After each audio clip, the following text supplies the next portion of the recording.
1970चं दशक, नागपूर. वडिलांकडून मिळालेली मूल्य आणि आईने रुजवलेली संवेदनशीलता अशा लोकहिताची परंपरा जपणाऱ्या कुटुंबात आकार घेत होतं एक असं नेतृत्व ज्याने पुढे लाखो लोकांच्या आयुष्यात बदल घडवला. हा प्रवास आहे महाराष्ट्राच्या प्रगतीचा नवा अध्याय रचणाऱ्या वेगवान नेतृत्वाचा. नागपूरच्या गल्ल्यांपासून ते मंत्रालयाच्या जबाबदाऱ्यांपर्यंतचा हा प्रवास आहे देवेंद्र सरिता गंगाधरराव फडणवीस म्हणजेच महाराष्ट्राच्या लाडक्या देवाभाऊंचा. 1980चे दशक. देवाभाऊंनी राष्ट्रीय स्वयंसेवक संघाचे स्वयंसेवक असतानाच अखिल भारतीय विद्यार्थी परिषदेचे काम सुरू केले. पुढे याच काळात त्यांची भारतीय जनता युवा मोर्चाच्या वॉर्ड अध्यक्षपदी निवड झाली. 1990चे दशक सुरू झाले आणि त्यांच्या खांद्यावर नागपूर पश्चिम मतदारसंघाचे पदाधिकारी म्हणून जबाबदारी सोपवली गेली. याच वेळी प्रभू श्रीरामांच्या या भक्ताने वयाच्या अवघ्या 20व्या वर्षीच पहिली कार सेवा केली. 90चं दशक देवाभाऊंच्या आयुष्याला कलाटणी देणारं ठरलं. 1992 साली वयाच्या 21व्या वर्षी ते नागपूरमध्ये पहिल्यांदा नगरसेवक झाले आणि पुढच्या 5 वर्षात देशातील दुसऱ्या क्रमांकाचे सर्वात तरुण महापौरही. महापौर पदाच्या कार्यकाळात झोपडपट्टी परिसरातही दर्जेदार शौचालय आणि सांडपाणी व्यवस्था उपक्रम राबवून मानवी प्रतिष्ठा हे संविधानिक मूल्य त्यांनी प्रत्यक्ष राबवले. 29व्या वर्षी नागपूरच्या जनतेने पश्चिम विधानसभा मतदारसंघातून पहिल्यांदा देवाभाऊंना आमदार बनवले. ते आस्थागायत त्यांच्यावरचे आपले प्रेम नागपूरकरांनी कमी होऊ दिलेले नाही. 2013 साली पक्षाने देवाभाऊंवर प्रदेशाध्यक्ष पदाची जबाबदारी सोपवली आणि त्यानंतर देवाभाऊंच्या पायाला लागलेली माती आजवर कधीही निघालेली नाही. 2014च्या विधानसभा निवडणुकीत प्रदेशाध्यक्ष देवेंद्रजींच्या नेतृत्वात भाजपाने एक ऐतिहासिक विजय मिळवला आणि केंद्रातल्या नरेंद्रने महाराष्ट्रातल्या देवेंद्रच्या हातात जनसेवेचा राजदंड सोपवला. नागपुर के लोगों ने महाराष्ट्र को बहुत बड़ी भेंट सौगात दी है. वो भेंट सौगात का नाम है देवेंद्र फडणवीस. इथूनच सुरुवात झाली महाराष्ट्राच्या सुवर्ण अध्यायाला. 31 ऑक्टोबर 2014 ही केवळ मुख्यमंत्री पदाची शपथ नव्हती, तर महाराष्ट्रातल्या रेड टेप कल्चरला रेड कार्पेट कल्चर मध्ये बदलणारी भविष्यवाणी होती. मी देवेंद्र गंगाधरराव फडणवीस ईश्वर साक्ष शपथ घेतो की 50, 75, 100 वर्षे केवळ कागदावर असलेले प्रकल्प प्रत्यक्षात उतरू लागले. अटल सेतू, कोस्टल रोड, मुंबई पुणे आणि नागपूर मेट्रो, नागपूर मुंबई समृद्धी महामार्ग असे जनरेशन नेक्स्ट पायाभूत प्रकल्प असो किंवा जलयुक्त शिवार, शेतकऱ्यांवरील कर मोडून काढणे असो की बाजार समितीत मतदानाचा अधिकार असो, असे शेतकरी हिताचे निर्णय घेतले. महाराष्ट्राचा दुष्काळ हा इतिहास असेल अशी भीष्म प्रतिज्ञा करणाऱ्या देवाभाऊंचे मराठवाडा वॉटर ग्रीड आणि नदी जोड प्रकल्प हे उद्याच्या महाराष्ट्रासाठी वरदान ठरणार आहेत.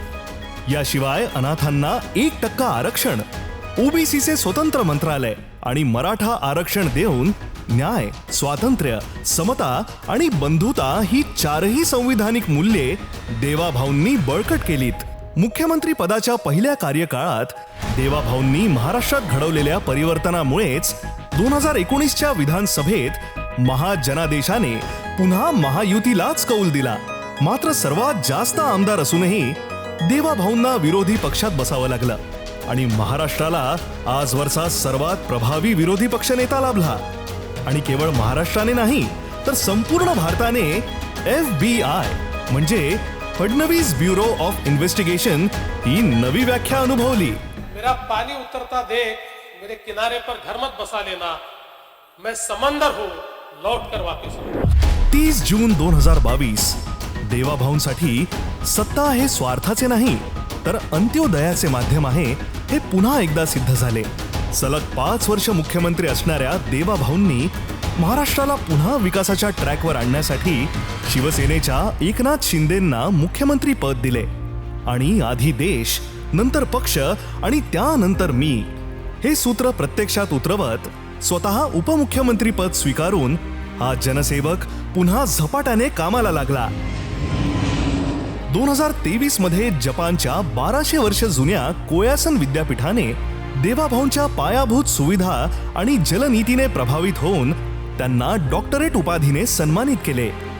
याच विद्यापीठाच्या प्रांगणात मुख्यमंत्री देवाभाऊंनी 2015 साली दिलेला भारतरत्न डॉक्टर बाबासाहेब आंबेडकरांचा पुतळा इतरांना आजही प्रेरित करतो आहे. त्याच वर्षी जपानच्याच ओसाका विद्यापीठाने सामाजिक आर्थिक सुधारणांसाठी त्यांना डॉक्टरेटने सन्मानित केले. आजवर जगातील केवळ 10 व्यक्तित्वांनाच हा सन्मान प्राप्त झाला आहे. त्यात देवाभाऊ एक आहेत ही भारतासाठी अत्यंत अभिमानाची बाब आहे. 2019 ते 2022 या 2.5 वर्षात स्थगित झालेले प्रकल्प देवाभाऊंनी महायुतीच्या साथीने पुन्हा विकासाच्या ट्रॅकवर आणले. मेट्रो, अटल सेतू, समृद्धी सारखे प्रकल्प धावते झाले. शेतकऱ्यांच्या चेहऱ्यावर नमो सन्मानाच्या मदतीने पुन्हा हास्य परतले. लाडक्या बहिणींच्या सक्षमीकरणाची जबाबदारी स्वीकारली आणि लाडक्या बहिणींनीही देवाभाऊंच्या पारड्यात भरभरून माया टाकली. विधानसभा निवडणुकीत 132 जागांसह भाजपा महायुतीत सर्वात मोठा पक्ष ठरला आणि 232 जागांसह महायुती पुन्हा सत्तेत आली. मी पुन्हा येईन.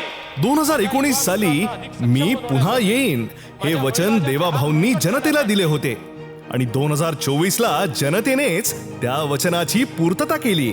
देवेंद्र सरिता गंगाधरराव फडणवीस जी पहिली कारकीर्द इन्फ्रास्ट्रक्चरसाठी ओळखली गेली, तर 2024 पासूनची कारकीर्द ही सुशासनासाठी ओळखली जाईल हे मुख्यमंत्र्यांनी सुरुवातीला सांगितले आणि त्याच दृष्टीने सरकारी सेवा व्हॉट्सअपवर येत आहेत. संपूर्ण शासकीय प्रणाली AI मुळे वेगात धावू लागली आहे.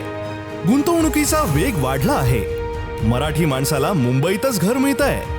AI साक्षरतेसाठी धोरण, नवीकरणीय ऊर्जेचे धोरण, जनरेशन नेक्स्ट वाहतुकीची साधने, नवे जलमार्ग, भूमिगत वाहतुकीचे जाळे हे प्रत्यक्षात उतरताना दिसतायत.